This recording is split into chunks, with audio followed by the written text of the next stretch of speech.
of us find ourselves searching for something more. We chase success, happiness, and fulfillment through countless means: career advancement, relationships, material possessions, and endless self-improvement programs. Yet, despite all our efforts, a deep longing remains. We sense there's a profound connection waiting to be discovered, a relationship that could transform everything.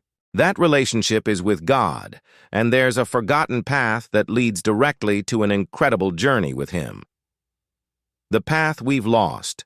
Throughout history, followers of God have discovered a powerful secret to experiencing His presence in remarkable ways. This path isn't complicated or reserved for religious experts. It doesn't require theological degrees or years of seminary training. In fact, it's so simple that we've often overlooked it, dismissing it as too basic or outdated for our sophisticated lives. This forgotten path is the practice of stillness, silence, and waiting on God. In ancient times, men and women of faith understood something we've largely forgotten, that encountering God requires us to slow down, be quiet, and create space for Him to speak. The psalmist wrote, "Be still and know that I am God." The prophet Isaiah declared, "In quietness and trust is your strength." Jesus Himself regularly withdrew to lonely places to pray, modeling for us the necessity of solitude with the Father. But somewhere along the way, we lost this wisdom. We've replaced stillness with busyness, silence with noise, and waiting with rushing. We've convinced ourselves that productivity equals spirituality, that more activity means more faithfulness. We've filled our lives so completely that there's no room left for God to move in unexpected ways. Why we abandon this path understanding. Why we've abandoned this path helps us recognize what we need to reclaim. Several cultural shifts have pulled us away from practices that once were central to spiritual life. First, we live in an age of instant gratification. We expect immediate results in every area of life. We can access information in seconds, communicate across the globe instantly, and have products delivered to our doorsteps within hours. This mentality has crept into our spiritual expectations. We want quick prayers with immediate answers, fast solutions to deep problems, and instant spiritual growth. The idea of waiting patiently for God feels counterproductive, even wasteful. Second, we've become addicted to noise and distraction. Our days are filled with constant stimulation, notifications, messages, music, podcasts, videos, and endless content competing for our attention. Silence has become uncomfortable, even threatening. When faced with quiet moments, we instinctively reach for our phones or turn on the television. We've forgotten how to be alone with our thoughts, let alone alone with God.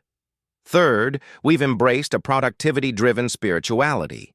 We measure our faith by how much we do, how many church services we attend, how many Bible studies we complete, how many ministry activities we participate in. While these activities have value, they can become substitutes for genuine relationship. We've confused being busy for God with being intimate with God. Finally, we've lost confidence in the sufficiency of God's presence. We doubt whether simply being with God is enough. We think we need programs, methods, and constant activity to grow spiritually.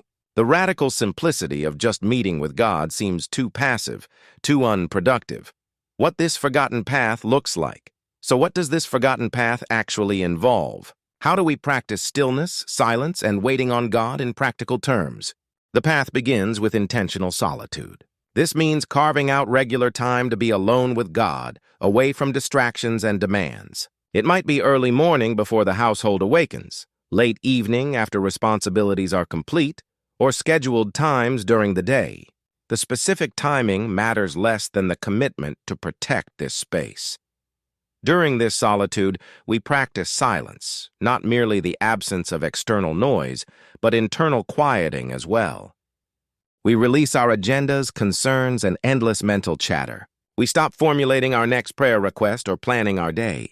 We simply rest in God's presence, acknowledging that He is God and we are His children. This silence naturally leads to listening. Instead of filling our prayer time with words, we create space to hear God's voice. This doesn't always mean audible words or dramatic revelations. Often God speaks through gentle impressions, scripture passages that come to mind, or a growing sense of his character and heart. Sometimes his voice is simply his presence, a deep knowing that he is with us, loving us, pleased with us. The practice also involves waiting, perhaps the most countercultural element. Waiting means we don't rush through our time with God or demand immediate results. We come with patient expectancy, trusting that God will meet us in His timing and His way. Some days His presence feels tangible and powerful. Other days seem dry and ordinary. But we wait faithfully, knowing that our consistency matters more than our feelings. The incredible journey. This path unlocks. When we rediscover this forgotten path and commit to walking it, something extraordinary happens. We begin experiencing God in ways we never thought possible. The journey that unfolds is nothing short of incredible. First, we encounter God's presence in profound ways. When we create space for Him, He fills it.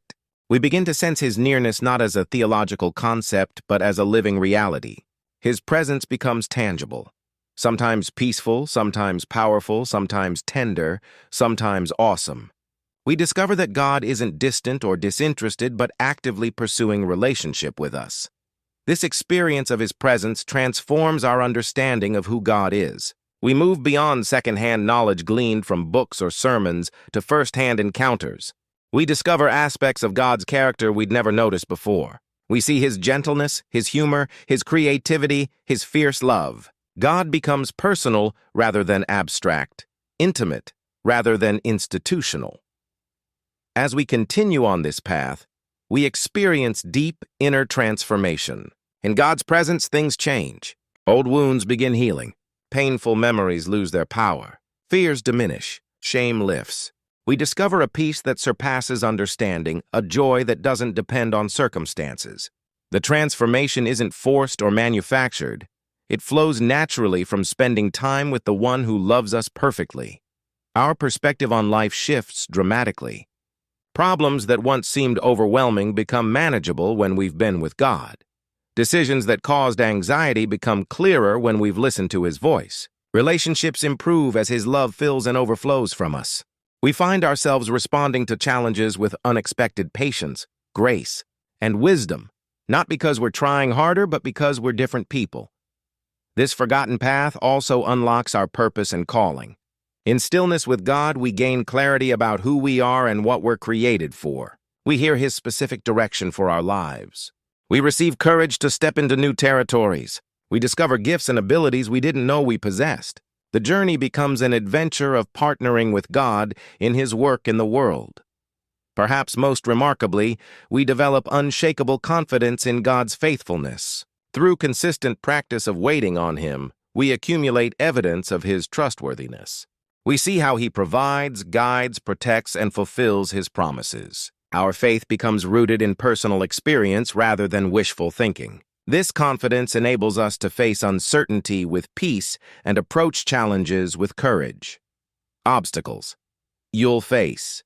This path, while simple, isn't easy. As you begin walking it, you'll encounter obstacles. Recognizing them helps you persevere. The first obstacle is internal resistance. Your mind will protest against stillness and silence. You'll think of 1,000 things you should be doing instead. You'll feel restless, anxious, or bored. This resistance is normal. Your mind needs training to settle down. Push through it gently but persistently. You'll also face practical challenges. Finding time seems impossible with busy schedules. Interruptions will occur. Responsibilities will demand attention. This is where intentionality becomes crucial. You must protect this time as you would any important appointment, making it non-negotiable rather than optional. Some days will feel dry and unrewarding. You'll wonder if you're wasting your time. You'll question whether God is really there or if anything is happening. These dry seasons test your faithfulness. They're not signs that you're doing something wrong, but opportunities to demonstrate that you're seeking God Himself, not just experiences or feelings. Cultural pressure creates another obstacle. When you tell people you're spending time in silence waiting on God, you'll likely encounter skepticism or misunderstanding. People may suggest more productive spiritual activities. They might imply you're being lazy or impractical. Standing against cultural expectations requires conviction and courage. How to begin walking. This path, if you're ready to rediscover this forgotten path, here's how to begin. Start small, but consistent. Don't attempt hour-long silent retreats if you've never practiced this before. Begin with 5 or 10 minutes daily. Consistency matters far more than duration. It's better to spend Create a designated space if possible. This might be a corner of a room, a spot in your backyard, or anywhere you can be undisturbed. Having a consistent place helps signal to your mind and heart that it's time to meet with God. Remove distractions ruthlessly. Turn off your phone or leave it in another room. Close the computer. Eliminate anything that might interrupt or tempt you. This might feel extreme, but it demonstrates that this time is sacred and protected. Begin with simple breath prayers or scripture phrases to settle your mind. You might pray, "Lord, I'm here," or "Speak, Lord, your servant is listening." Use a short phrase to anchor your attention when your mind wanders.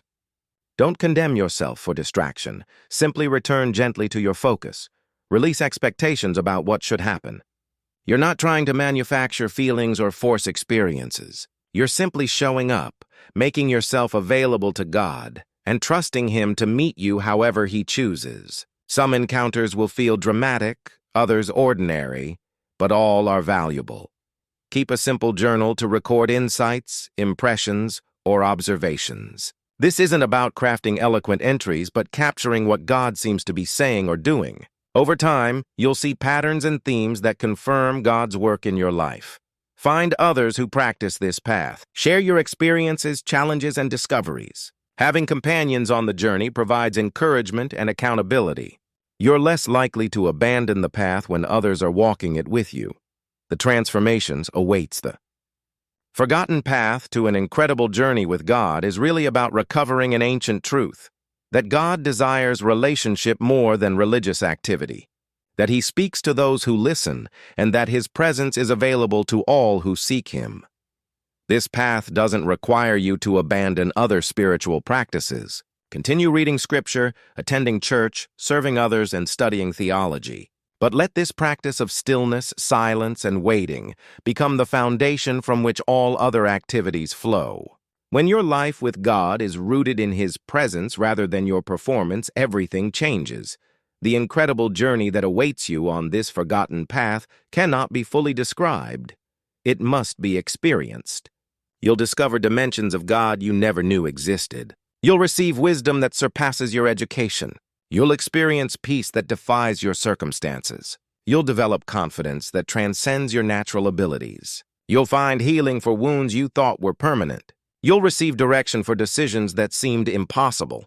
You'll encounter love that transforms your understanding of yourself and others. Most importantly, you'll know God, not just know about Him, but actually know Him. His voice, His character, His ways, His heart. This intimate knowledge becomes the greatest treasure of your life, worth more than any achievement, possession, or experience the world offers. The path is waiting. It has always been there, though we've forgotten it. God stands ready to meet you there, eager to take you on an incredible journey beyond anything you've imagined. All He asks is that you slow down, be quiet, and wait for Him. The question is simple. Will you take the first step? Your incredible journey with God begins the moment you do.